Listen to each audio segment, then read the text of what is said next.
Hola niños y niñas, durante esta semana vamos a trabajar acerca de las actividades económicas de los griegos y de los romanos.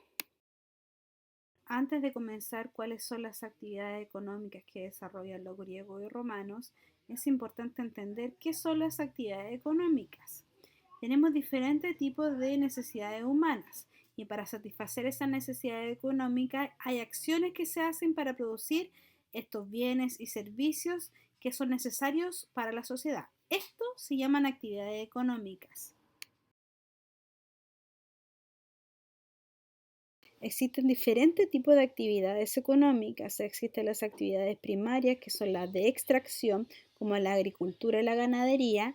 Existen las actividades económicas secundarias, que es la transformación de la materia prima. Y además de eso, existen las actividades económicas terciarias, que son los servicios, tales como el turismo, el transporte o la educación. La agricultura es el cultivo de la tierra para obtener frutas y hortalizas. Las primeras plantas cultivadas fueron los cereales como el trigo y las cebadas, y las leguminosas como los garbanzos.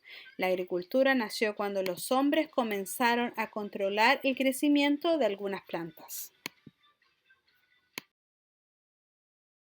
La agricultura en Grecia era la base de la economía. Cerca del 80% de la población se dedicaba a esta actividad. Plantaban cebada, olivo y en algunas partes incluso plantaban uvas para poder cosechar y tener para su familia y para poder vender e intercambiar con los demás. Igual que los griegos, los romanos también se dedicaban a la agricultura. Sus cultivos básicos eran los granos, tales como la cebada o el trigo, el olivo, las uvas, y también algunos griegos cosechaban la mostaza, el cilantro, la alcachofa, entre otros. Ahora vamos a ver otro tipo de actividad económica que realizaban los griegos y los romanos, que son la ganadería. La ganadería consiste en la crianza de animales para el consumo humano. Este tipo de comercio es un comercio primario. La ganadería, la civilización griega estaba familiarizada con el pastoreo de rebaños. Al crecer el imperio, había pocas tierras para poder realizar estas actividades. Por lo tanto, se realizaron la crianza de cabras y ovejas, que se extraía principalmente la carne, la lana y la leche de estos.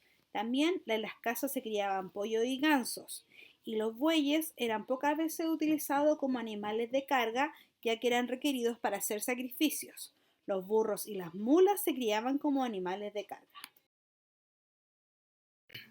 Al igual que la agricultura, la ganadería fue muy importante para la sociedad romana. Había una distinción entre propietarios que tenían varios tipos de ganado y los que poseían tan solo uno. Los ganados más comunes eran los bovinos de las vacas y bueyes, los ovinos de las ovejas, los porcinos de los cerdos, los caprinos de las cabras. Además, cultivaban conejos y criaban todo tipo de aves. También griegos y romanos se dedicaban a la artesanía. Recordemos que la artesanía es el arte y la técnica de fabricar o elaborar productos o objetos hechos a manos, con aparatos sencillos y de manera tradicional.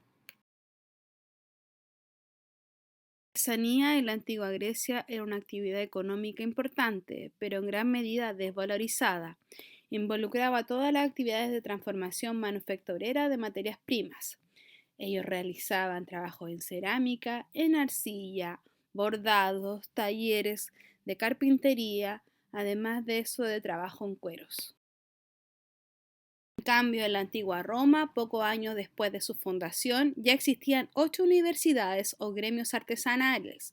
Existían los alfareros, músicos de tibia, orfebres y plateros, carpinteros, tinteros, herreros, panaderos y lavadores.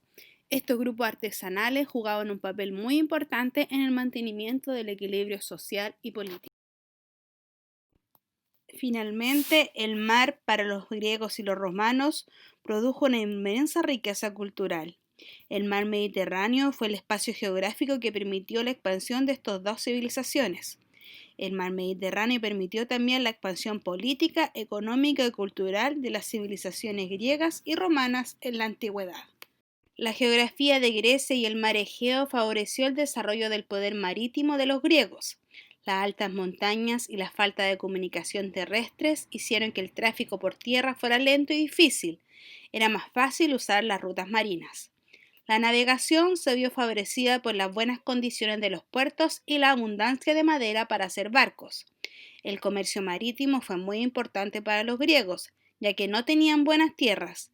Ellos vendían artesanía, artículos de bronce y compraban trigo. Desde antes del nacimiento del Imperio Romano, las diversas culturas mediterráneas sabían la importancia del comercio marítimo.